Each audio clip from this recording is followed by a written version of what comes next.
if you're the kind of gamer who likes to play rules as written and have fun character voices in the roleplay aspect of your game, boy, do we have a show for you. We game 100% rules as written and do voices for every character and every NPC we play. Welcome to the Rollmongers Podcast Network.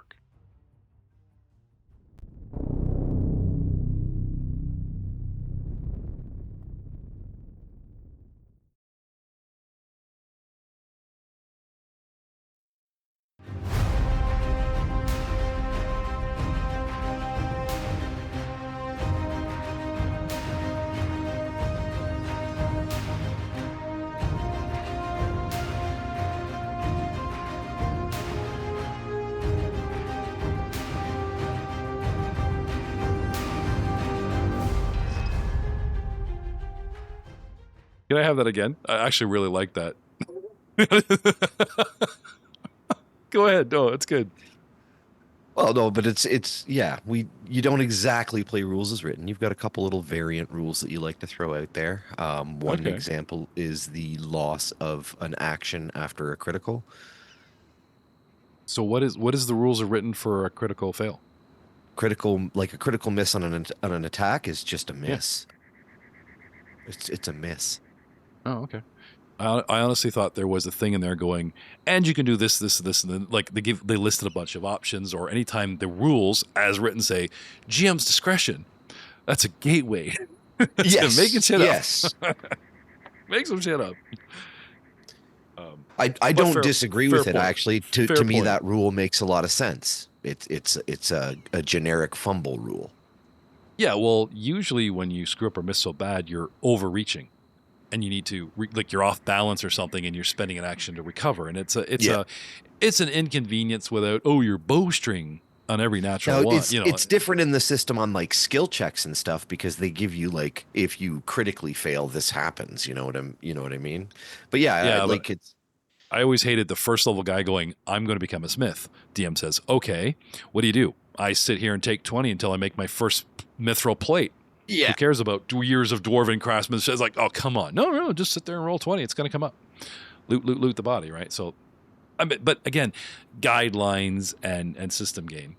However, I would still protest that there are so many rules that we always stop and look up and go, oh yeah, we are definitely sticklers for the rules. That's 100% true. Oh yeah, definitely. So, being sticklers, with you guys mostly dead, just resting. I'm not dead. Yeah. I feel happy. You're stabilized. I feel stabilized. I'm not stabilized. I'm still dying one. I have another step to do. Oh, yes. Well, because I went down on a crit. Even though combat technically had sort of stopped because Laslan had opened up a dialogue with Karam, which you guys are unconscious and don't currently hear. I'm going to start right where we left off, right, in time frame of rounds for 3 very important reasons. 1, we need to make those rolls to see if anyone bleeds out or stabilizes and when. And 2, DM's discretion about when you guys wake up. And 3, depending on what happens with this parlay and something the audience doesn't know about just yet, this is really going to sort of change things. We'll see what happens. So, when we left off, big cliffhanger, Laslan, stops firing her bow and calls out to the halfling. 6 seconds, we'll say. Your life, for information, you're doomed. Your classic monologuer. It's been a while since I've actually found a module where it literally says this person loves doing a running dialogue. What are you going to do? They'll drown. Go help them. All that kind of thing. And that's her turn. Next up, in round 13, we have Elbrick Stonechucker. And Elbrick Stonechucker has the sickened one, prone, wounded one, because he's crossed over the threshold once, and dying one. And you need to give me, I think it's 11 a or 12. recovery check. Yes, please. Which you can do on the front page to push the magic button. And I think that's a success. Yes. Barely, but there it is. And I'm I just stable like it when, yes, at 0 I love hit it. points.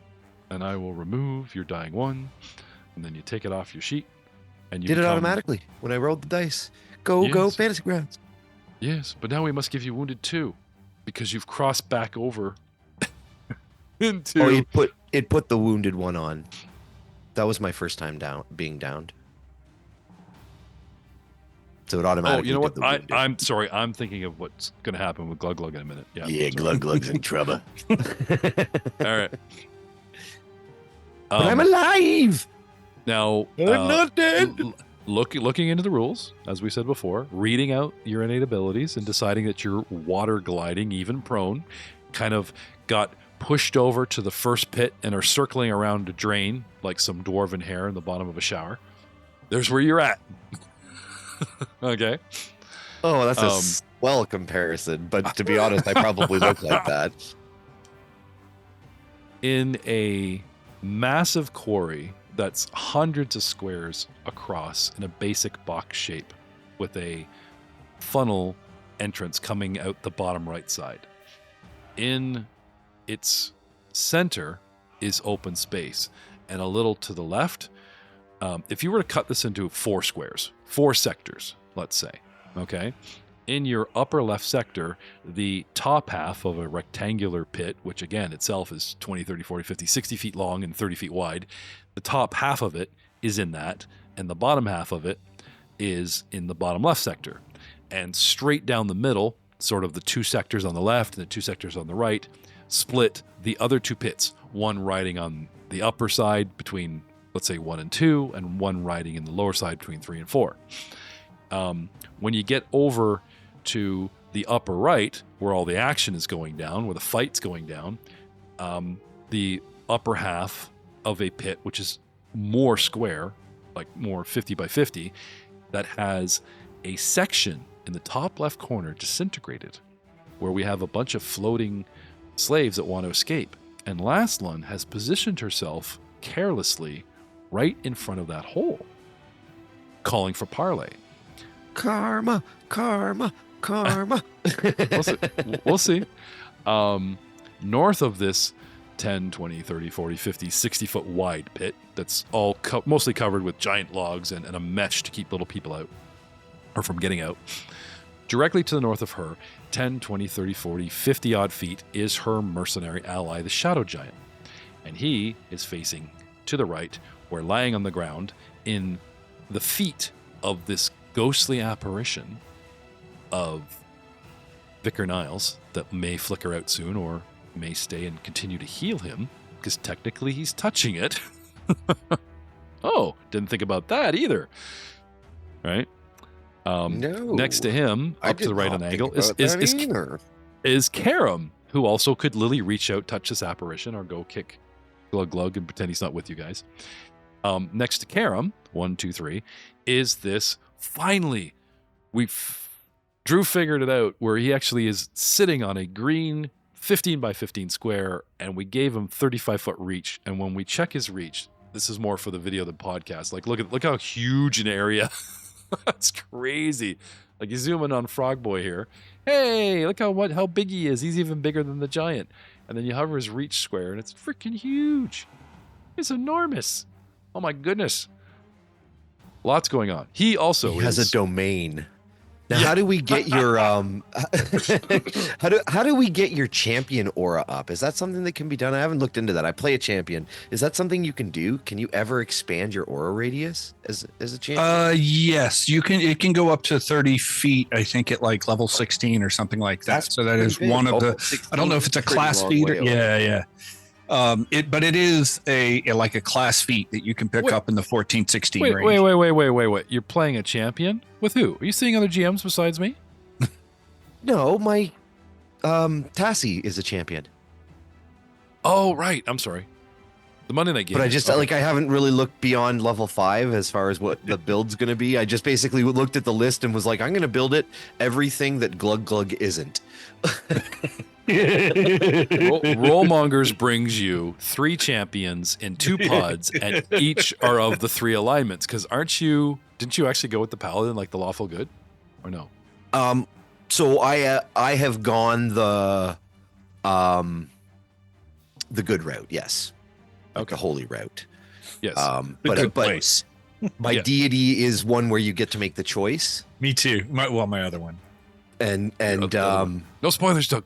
so but the starting ability that it gives you is that touch of the void, not lay on hands from my deity. So I had to take the Blessed One archetype to get lay on hands, which converts immediately to, or you can you do lay on hands and touch of the void? Yes. Oh, because you can do either, because your god does either. So my god gave me touch of the void. There's a class skill that lets you goddess, yes. Ravithra. She's a hot, sexy snake woman. That don't put up with no betrayal. It seems like it sounds like a medical term, or like 3 people in a band that are backup singers. Like this. Find the chalice. I specifically built this champion to be like the anti-glug glug. Yeah. So while you're like, wait, stop, think about what you've done, I'm like, you hit my friend, Bob. Yeah, retribution. You picked up like your reaction is a reaction to retribution. Yeah, it was. Yeah. It was one of the reasons, because we have, like I said, we don't want to keep recycling the same character class. There's so many things to try. He pitched this to me. It plays completely different than Glug Glug does. Like it's a totally different. It's cool. Yeah. You know what? Not to mention the Blessed One dedication is actually one of the better dedications. My champion picked the Blessed One dedication because it continued to double down on his abilities. So. Yeah, it's nice. Good. I just got the next tier of it. I was just, because I hadn't even looked into it, I was just like, I need to be able to heal. well, speaking of the current champion, it is Glug Glug's turn, who is wounded 1, prone, dying 1, fatigued. Yeah, don't die on me, man. Here we go. Yes. 19. I'm up. Yes. I'm wounded 2, dying 0. He just jumps up into the middle. What's going on? No. I'm still unconscious. I believe that I'm still unconscious. I think the most dangerous thing that could happen to me right now is for me to stand up. Yeah. No, and in fact, I need to not be awake, because if I'm awake, I'm going to feel like I'm supposed to stand up. And I think that's a terrible idea for Glug Glug. I believe last episode we established that stabilizing does not wake the character. There's a certain amount of time that can go by. And that's GM not rounds. Discretion. Yeah, but it's GM discretion. It's minutes. Minutes at the minimum, not rounds. So absolutely. So you're fine. Unless somebody gets vicious, like, I'd be tempted to say, just by the way that they calculate how many hit points you gain back, that you're looking at probably not just minutes, but you're probably looking at around an hour. If your constitution's low. Yet he is laying in the aura of Vicar Niles. So let's clear that up, shall we? Vicar Niles Albright. For a patron point, last couple of episodes, I let his aura lingered. This is a new week, a new episode. Reset your hero points to... Oh, never mind, you're sleeping. Well, technically... Yeah, but that might give one of us an automatic stabilize when we need it. Yeah. Fine. Reset your hero points to 1, not 0, not 1, not 2. Everybody gets 1 hero point. Fair point. Gibson isn't with us tonight. I am going to have his, the patron point was used, okay? His aura fades, and his ghostly spell self rejoins the real Vicar Niles, wherever he might be. And then, round 14 begins. And we have Muros, who I think we had doubled down on a bunch of rolls and then said, oh yeah, we owed you and you were good. But did we get into the dying 1, 2, 3 with him and have him do multiple rolls to clear that up? I think we did. Yes. Yeah, I saved on everything, and I realize now I should have called in sick.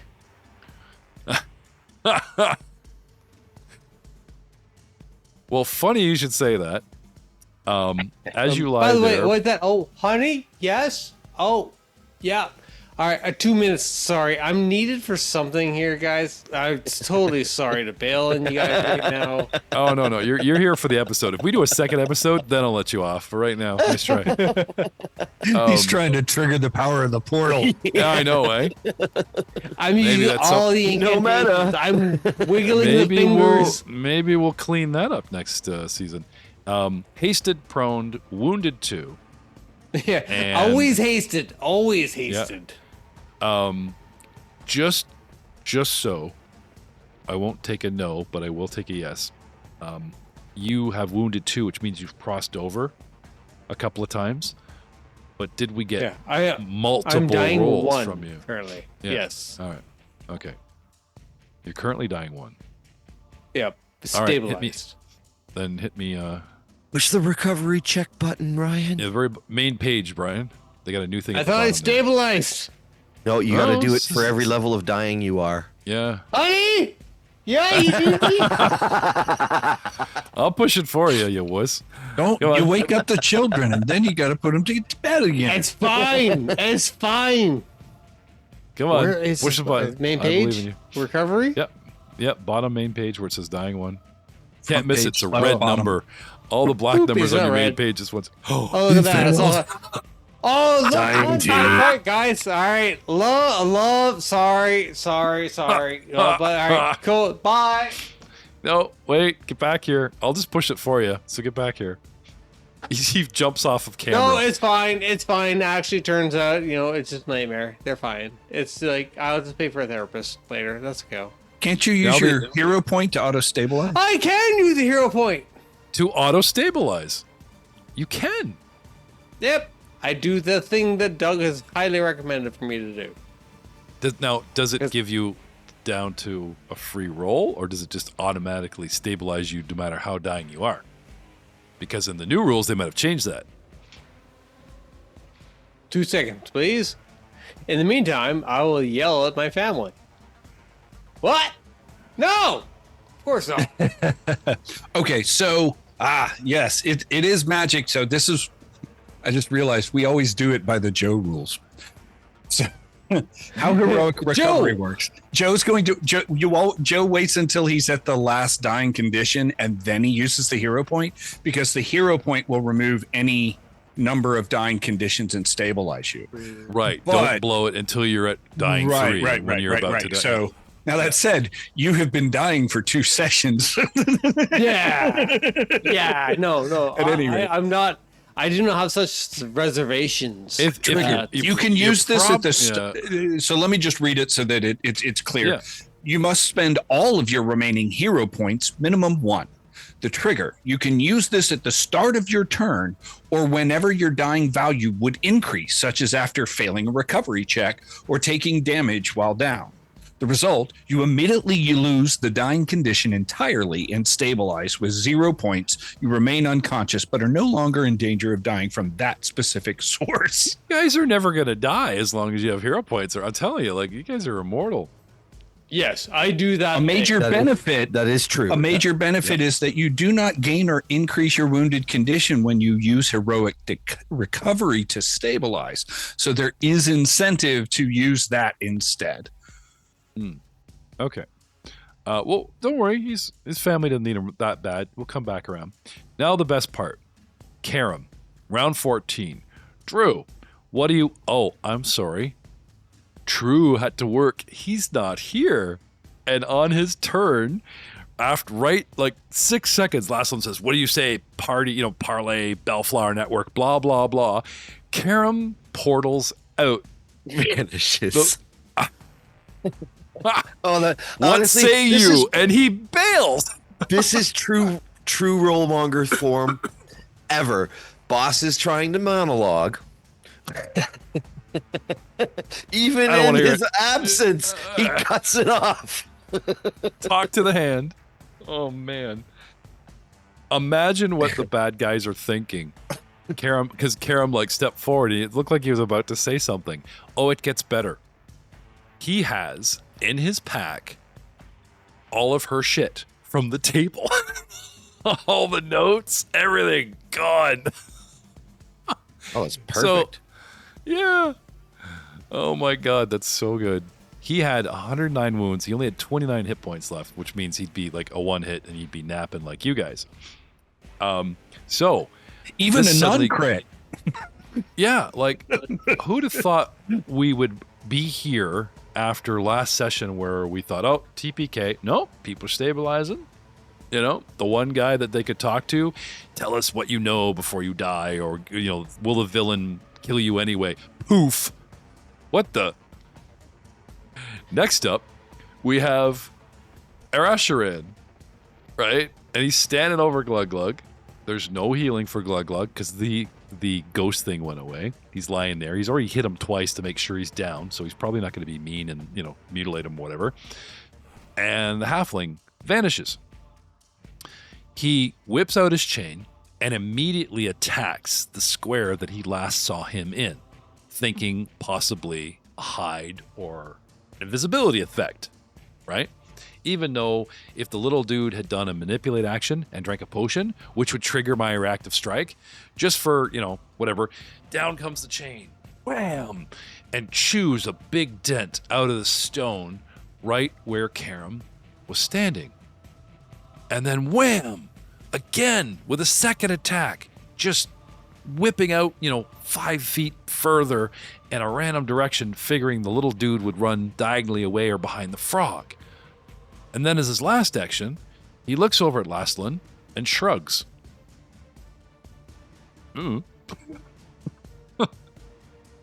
Lastlin's like, what? And since there is technically no one here as a player awake and conscious to witness what happens next, we have to go forward in time, or I have to tell you that either they take all your stuff and kill you because you're too much trouble, or run away thinking the Bellflower Network knows about this place and we don't have time to herd 40 slaves out of the mountain. You know what I mean? Like, what if the slaves were sitting here holding until I could sell them? You know what I mean? I'm not might be able to chain, feed, move slaves without my men. Dude, where are my men? The logistics of willing people doing that is a nightmare. Yes. Yes. Like, and another really interesting Not part. to mention that the slave pens are filling with water. They're still filling with water. We didn't stop it, right?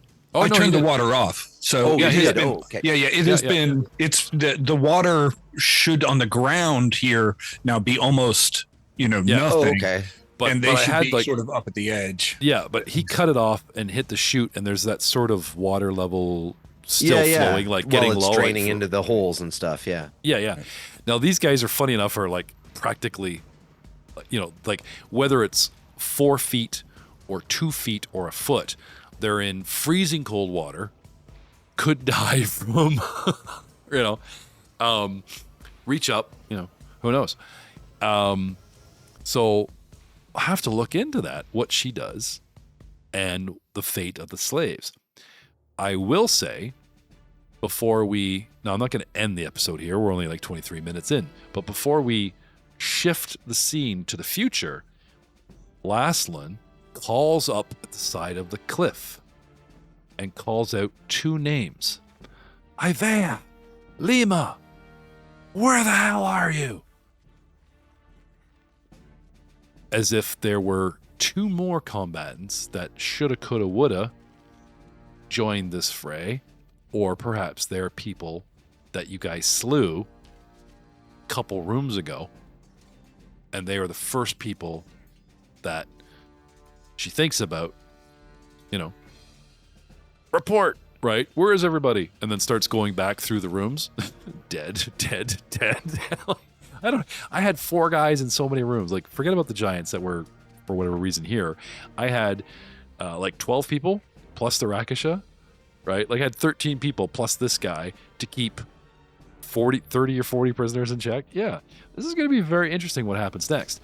Now, you guys might wake up dead. Like I said, there's a very strong chance that they decide that you guys are too much I think that trouble. means we don't wake up. Yeah.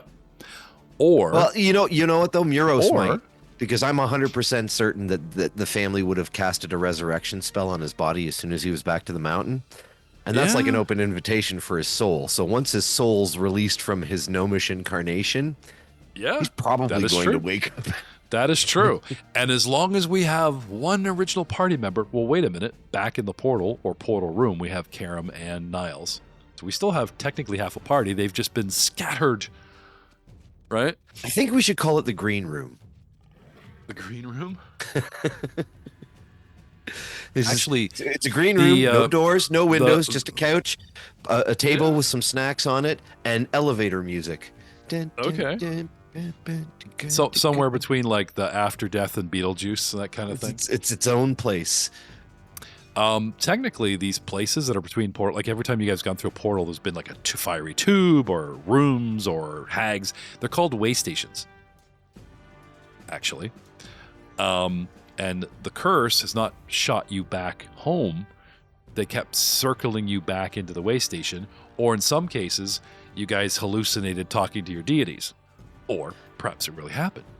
Not going to say either way. I'll let you decide. What I will say at this point is, well, that does drop us out of battle rounds and music. And what's going to happen next is very interesting. Will you guys wake up, or will you be killed off because you're too much trouble? There's a giant frog. Oh, wait a minute. Maybe I am still going through rounds. Not everyone has stabilized yet, right? Al, you're stable. Yep. Glug Glug, you're stable. Vicar Niles, not here. Round 15. Euros. Did you want to spend a hero point, or did you want to... I'm stable.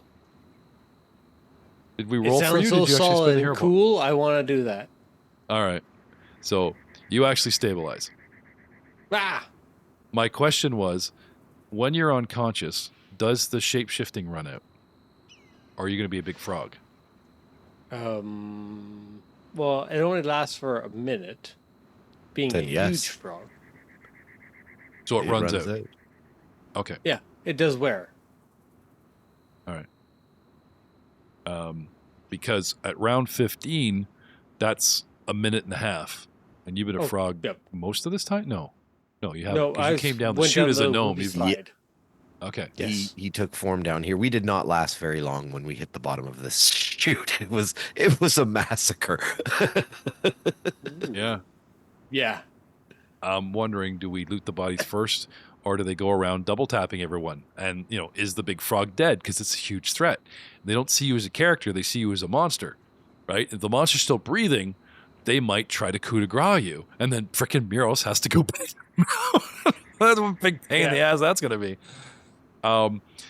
Anyway, Not for me. all of these decisions, not for me. That's so Muros. That's so Muros. What a pain in the ass that's going to be, Muros. Not for me.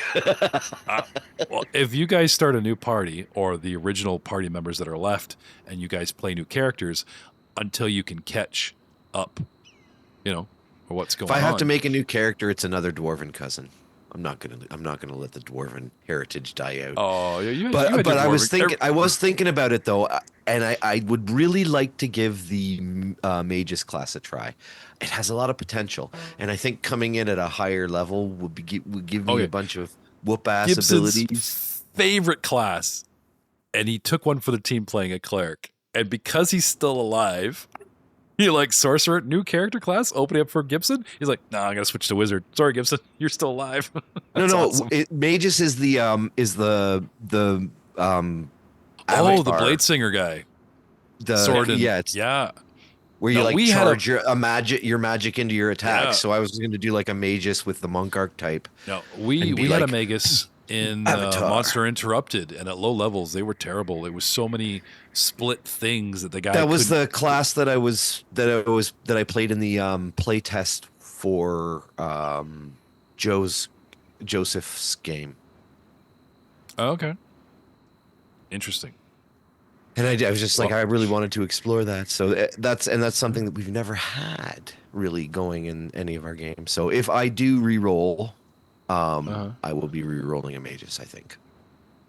Cousin Magus.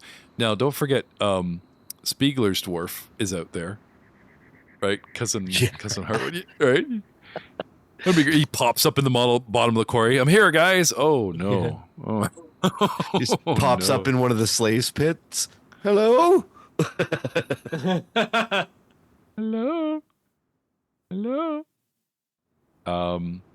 It will depend half on what the bad guys do, but also half of what Karam and Niles do, because if they return to Kintargo somehow, they know exactly where your bodies are. Even if you guys are killed, mutilated, all your stuff's gone, the Bellflower Network can come marching out here trying to free or recover the bodies of those slaves, for the families or whatever, find your dead, mutilated corpses that are looted of toys, and you guys have that chance of send home to family and resurrection. So it would be like this pause, and depending on what those two do, whether we cutscene it or whatever, it would be like, okay, the bad guys got away. Do we chase them? You're back on your feet. Like, time could just sort of go by like they do in movies where they focus on the main hero and he wakes up in a cave being healed by the shaman. Yeah, you've been out for 2 months. Like, look at Incredibles. You just saw Incredible, right? Invincible, right? They're on a foreign planet and the guy gets practically killed, killing the other guy. And they heal him. They stay with him. Yeah. Okay. Oh, they right. stay Okay, with I've them. seen that one. Yeah. They Don't go much further than that. Sorry. All right, Doug, thank you for that. 'Cause I've read the comic, so... Sorry to do a spoiler alarm on the podcast. No. Anyway, time goes by and then they catch up, right? So at this point, your fate is in the bad guys and 2 players that are not here, their hands. So what I'm going to do is use the magic of editing, stop this recording, and then we will pick up this same episode. Or, what a great place to end the season. If you guys had defeated the good guys and then gone, back to Kintargo and, free the slaves and get your rewards from the council and from Nolly Pelly and all these things that are supposed to give you all these boosts, and then go home and decide to go through the next portal or whatever. That's what's supposed to happen. It's a pretty big cliffhanger. Yeah. Technically, where you guys are, fans, are you disappointed that the final episode is only 30 minutes long and we'll see you next season?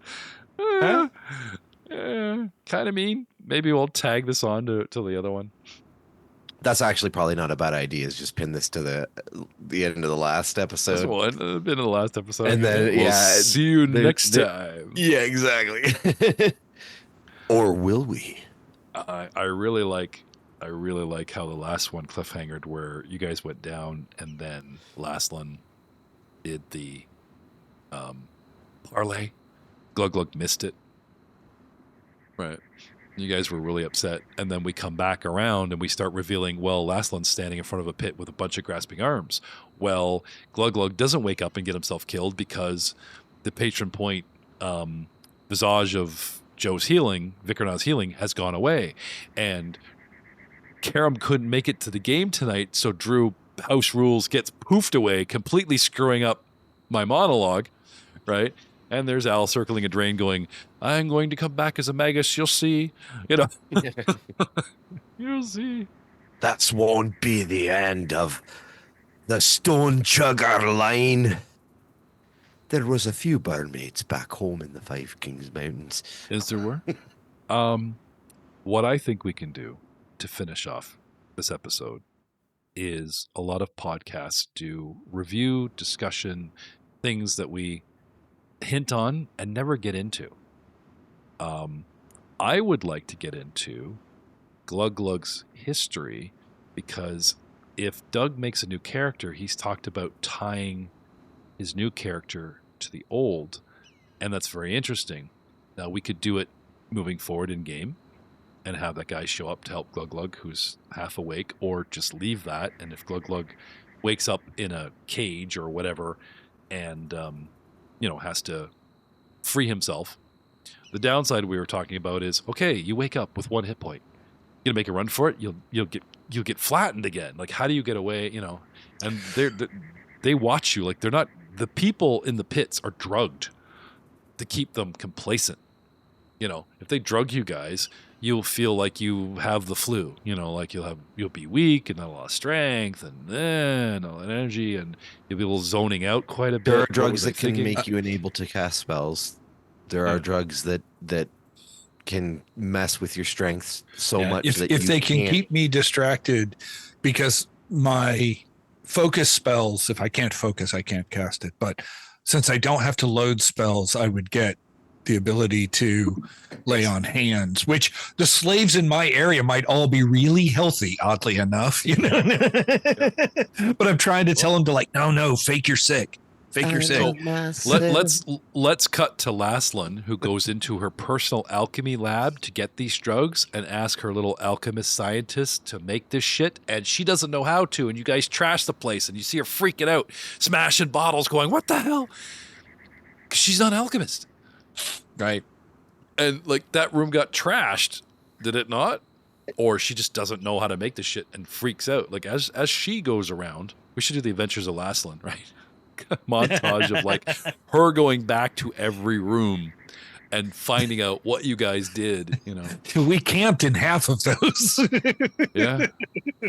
Hey man, I will reveal to the audience that wondered why it was such a quadruple boss fight, is the people that wrote this came up with the Stone Giants. They're a separate faction that have this uneasy alliance, and they're here, they want to study the shrine, and you leave us alone, we'll leave you alone, but it's kind of added security as everyone can alarm everybody else. And then there's the slavers, right?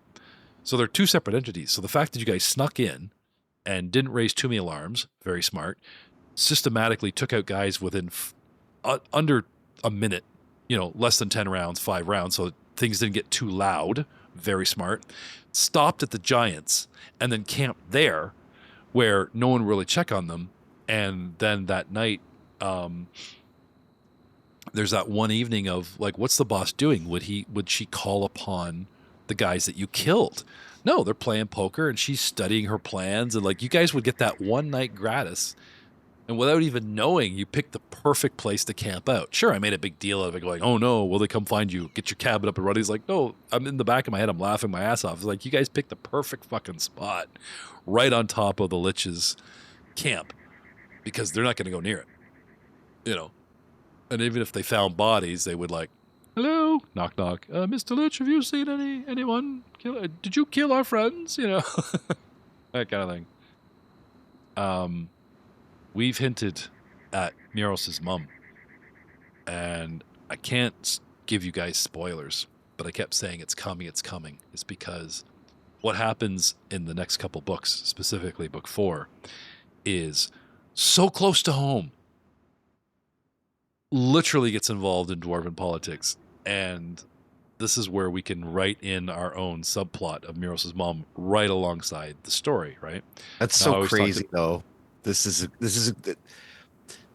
there are a lot of things about this campaign that have happened serendipitously, because I didn't read ahead or anything. I built my character not knowing anything, and you have no idea how much my character's build has played into the story of this. And I didn't mean for that to happen. It was just how I built my character. Even down to the Dahak knowledge. I had no idea Dahak was part of this storyline whatsoever.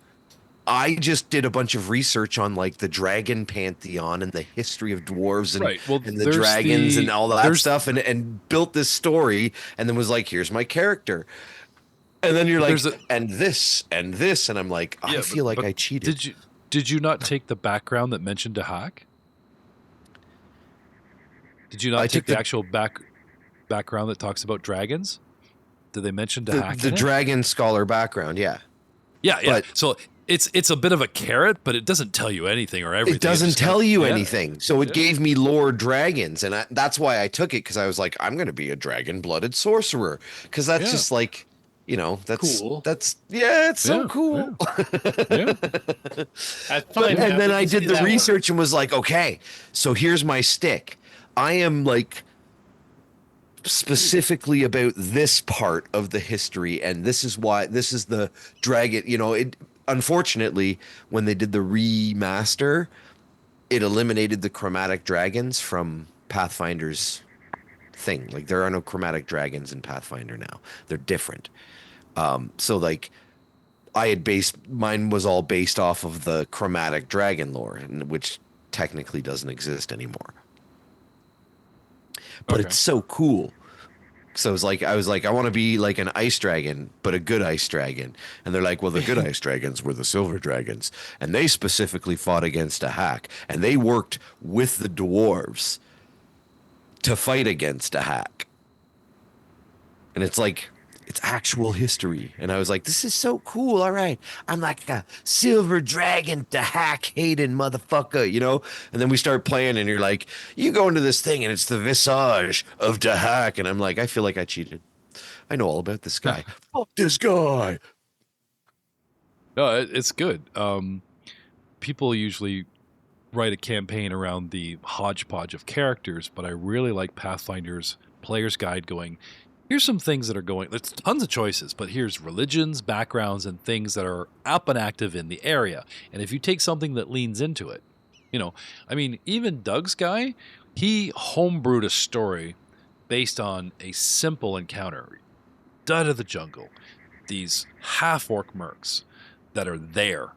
And then he made his orc guy and attached himself to them from an outsider from another orc tribe and wrote himself in, and like even with that much effort to try to because he came in late, right? He came 5th level, and go along, right? It gives him and I a chance to expand backwards from that point or forwards with you guys, and his new character or the possible replacement character literally does that. I kind of had something where I was hoping that like if you guys died, you wouldn't play another dwarven cousin. It would go to Joe or Doug or they pick up the torch and run, that kind of thing. That being said, you're not dead yet. Not yet. I'm not. But I am a mage, and I know what I would do. What do you mean, like as a GM? No, as a slaver. I know. You mean kill him is too much trouble. Yeah, like, oh god, all this guy needs to do is give us the finger and stick out his tongue the right way, and he could do stuff. Well, here's the thing about that. That's why characters are not NPCs. Laslan is so. She's a social climber in the actual triad, right? Now, I can reveal this stuff. It's not meta because Karam was reading through these notes, and it's correspondence, like her letters going, "Dear boss, what the fuck? Send people through the portal now. Why are you guys hesitating?" Like, there's all this resistance from her. She's a lieutenant in the triad, but she's like sending her boss's letter going, "Guys, you have this opportunity. I'm here, boots on the ground. Let's go. Send me backup. Let's do this. Let's do that." And they're like, no. We have the bigger picture, blah, blah, blah. You do as you're told, do this, right? And it's all there in the letters, right?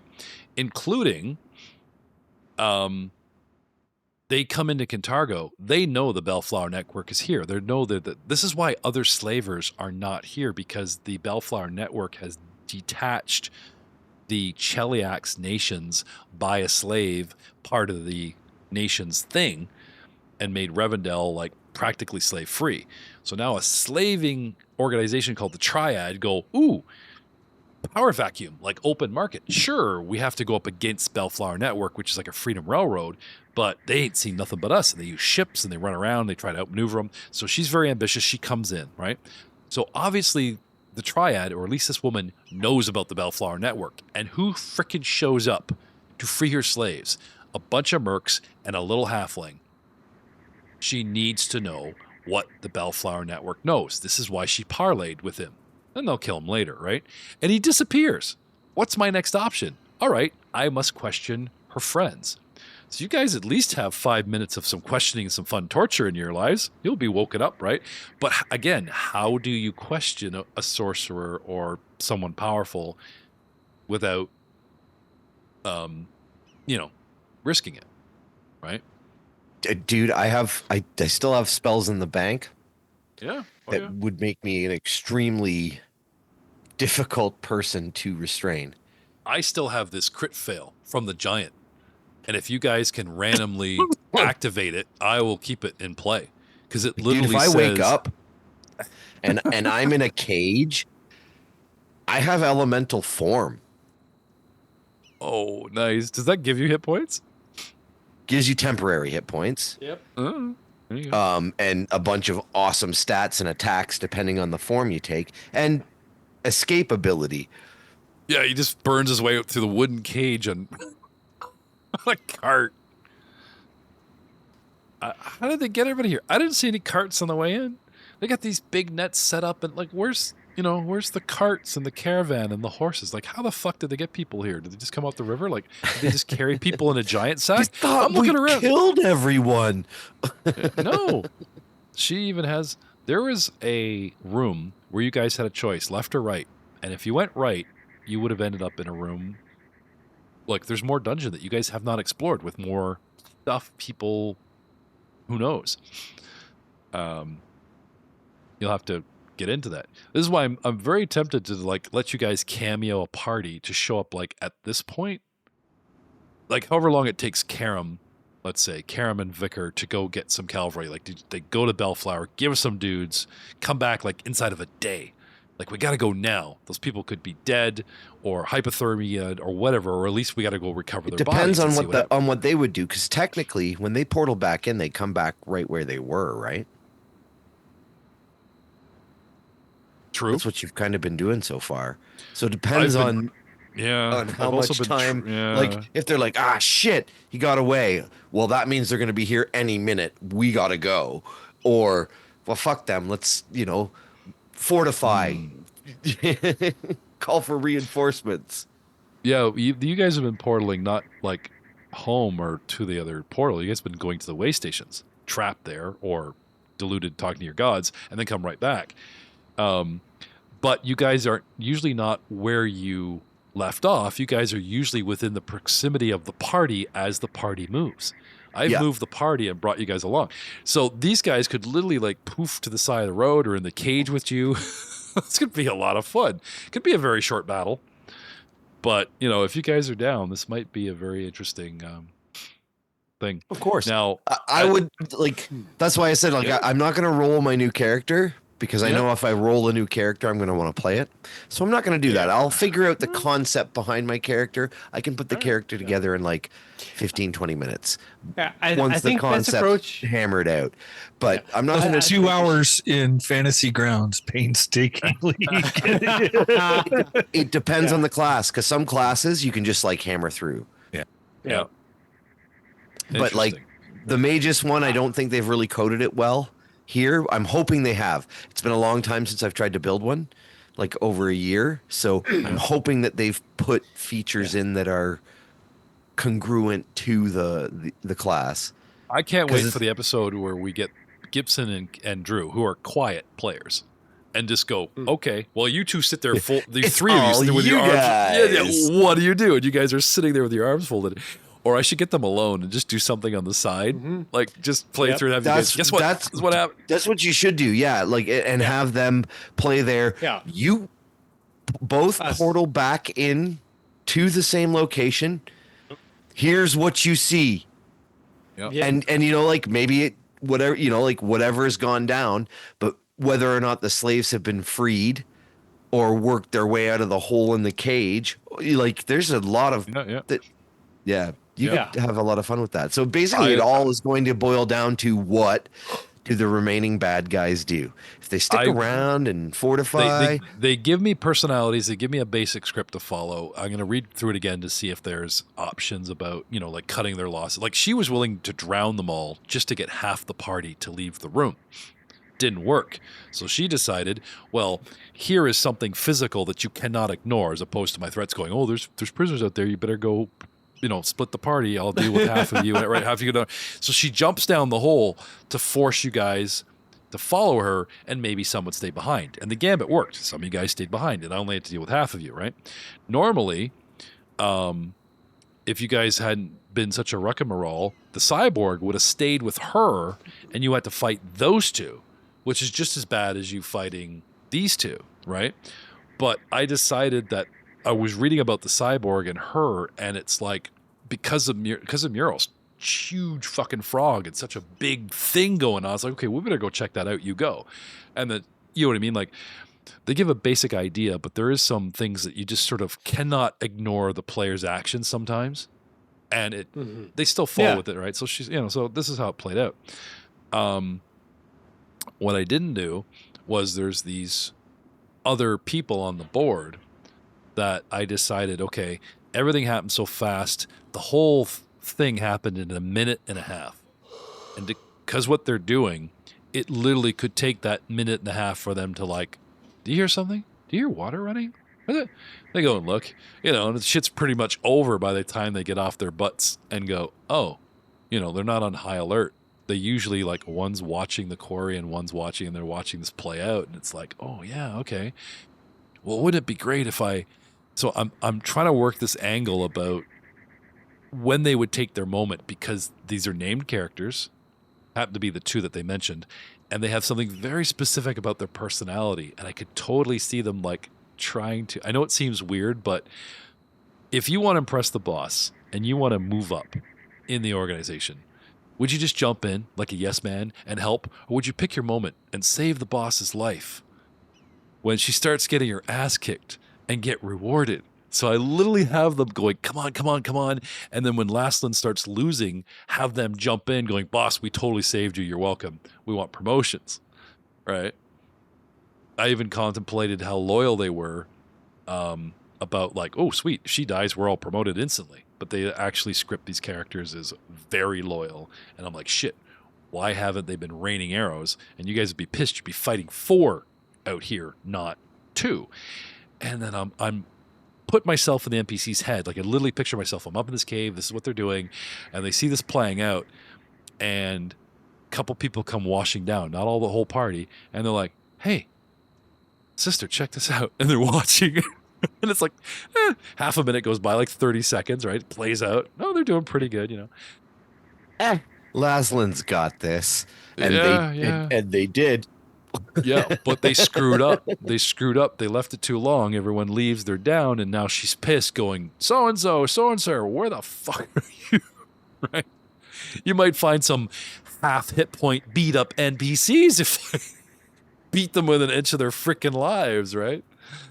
But all magic of the patron point, hedging the odds a bit. No, you should totally see if you can book a day, a time where you can get.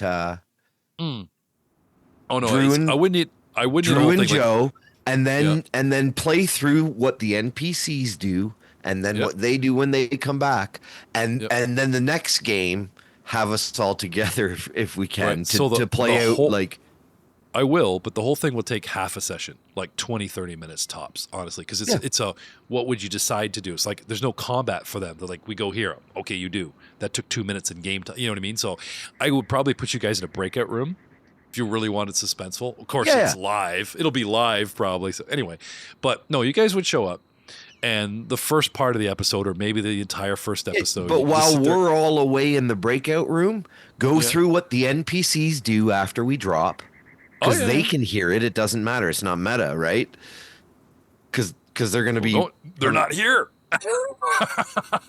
Like, with no players to witness, not even the audience gets to know. You guys get to show up and figure out from the aftermath what happened here. Did they... You know what I mean? Like, I go this total movie time. Like, I don't need to play it what the bad guys do. I just need to decide what they do. And whatever evidence they leave, did they move, are they here, whatever. And then when you guys show up, that's what they find. Do they find bodies or do they find these guys fighting amongst themselves? Play it through for the podcast audience only. You know what I mean? Oh, like the dialogue and the... This is what happens. Like you're like, and like do a little spiel. So you're like, listen, I had to come across and record this separately because I don't want my players to know. And I've told them not to listen to this. But this is what happens after they all went down in the pit. Yeah. Interesting. Yeah. So you see some of that knowledge being picked up, like when you guys do catch up, or if you catch up with these guys, a lot of it's retro. But anyway, fair point. So It's extra free content. yes, definitely. Yeah, not bad.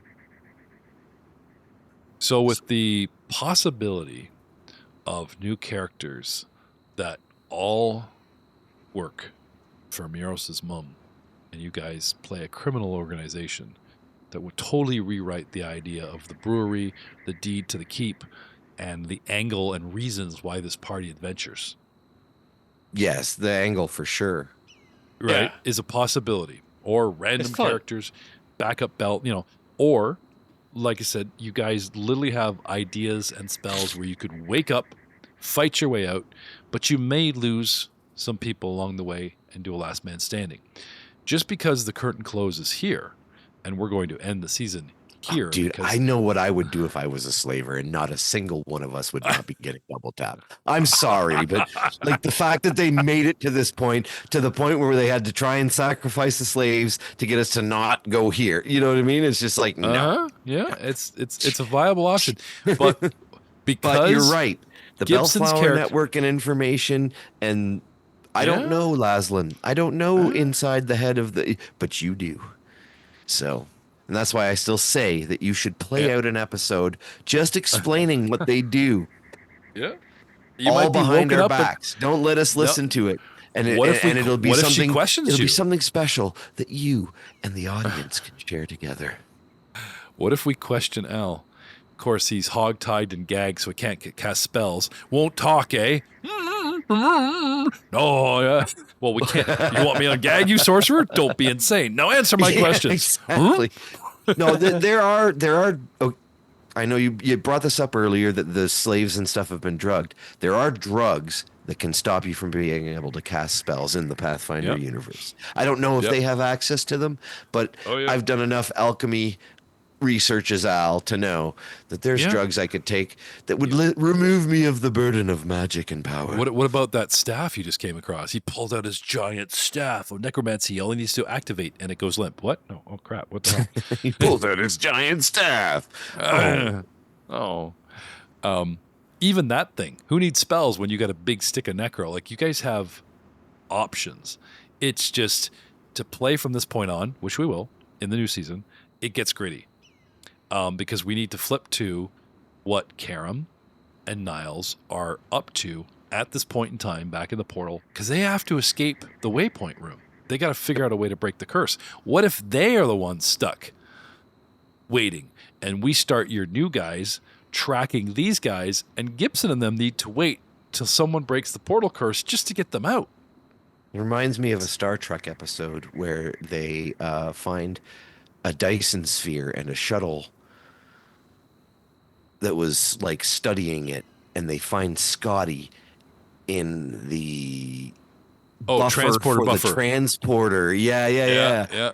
There's a Star Trek where the new one where they've got Pike, and the doctor has a daughter with a incurable disease, and he keeps her in the buffer. And he brings her out, has these little visits, and then puts her back in the buffer for days. Who was the one that messed with the portal that caused all this problem in the first place? Wasn't it Vicar Niles? Vicar. He did his big commie frickin' raw thing, and we took some license with it. It solved two problems. One, attendance, where you just don't want to play another character. And two, now with that randomness, I think that was a very works slick methodology. Yep. Now, not everyone is in the mana wastes in Outlaws of Alkenstar, where it could literally just have a mana storm pick you guys up and just randomly spread you guys around.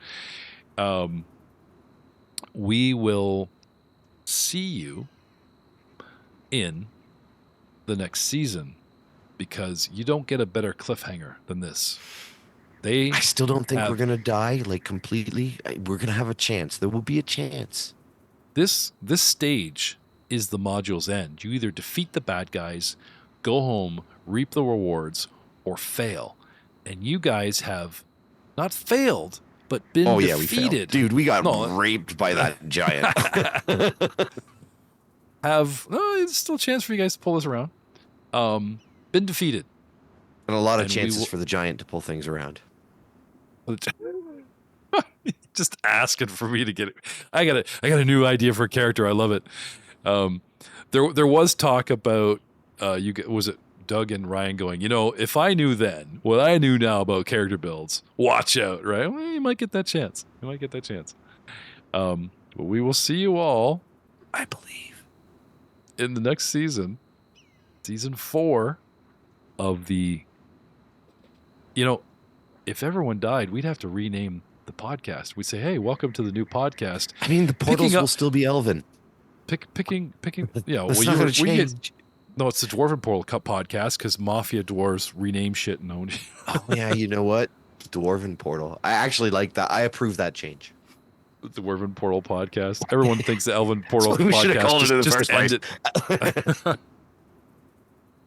Yeah, but you have human friends that have part ownership. It gets messy. Good night, everybody.